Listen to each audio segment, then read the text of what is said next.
Vuoi assaggiare una birra dove al suo interno scopri la specialità tipica friulana? Lumi Beer, il prodotto ricavato in 20 ettari di terreno coltivato orzodistico, biodiversità, performance ambientale. Lumi Beer nelle sue 5 versioni disponibili, 4 per consumo veloce e dissetante e la versione Magnum per intenditori. Lumi Beer si abbina a qualsiasi palato. Lumi Beer è un prodotto esclusivo Azienda Agricola Pancera, il buon seme, i buoni frutti.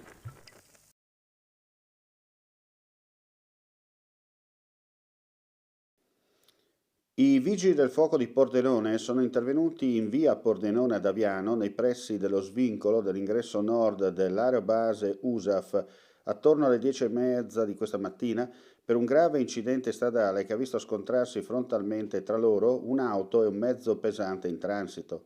Dopo aver impattato contro il camion, la vettura è stata trascinata capovolta per circa 30 metri e il conducente purtroppo è deceduto all'istante.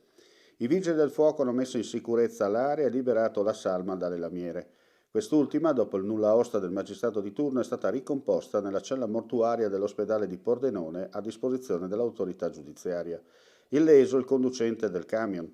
Intervenuti anche i colleghi della base statunitense, l'ambulanza giunta da Pordenone, l'eliambulanza da Campoformido, rilievi di legge da parte dei carabinieri della locale stazione insieme ai colleghi del NORM.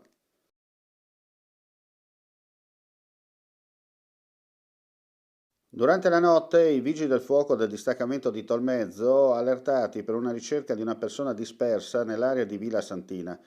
La squadra, assieme ai colleghi del Speleo Alpino Fluviale, del Comando Provinciale di Udine, due cinofili dei Vigili del Fuoco giunti dal Veneto, il furgone dell'unità di crisi locale del Comando Vigili del Fuoco di Trieste e il personale del Soccorso Alpino della Guardia di Finanza si è portata sul posto dove sono partite le ricerche.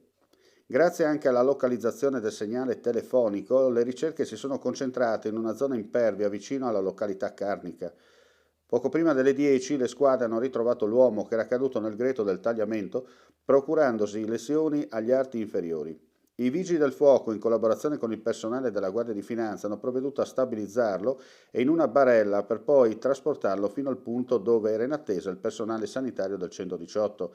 Da qui immediatamente il ricovero nel vicino nosocomio del capoluogo carnico. L'uomo per fortuna è fuori pericolo di vita.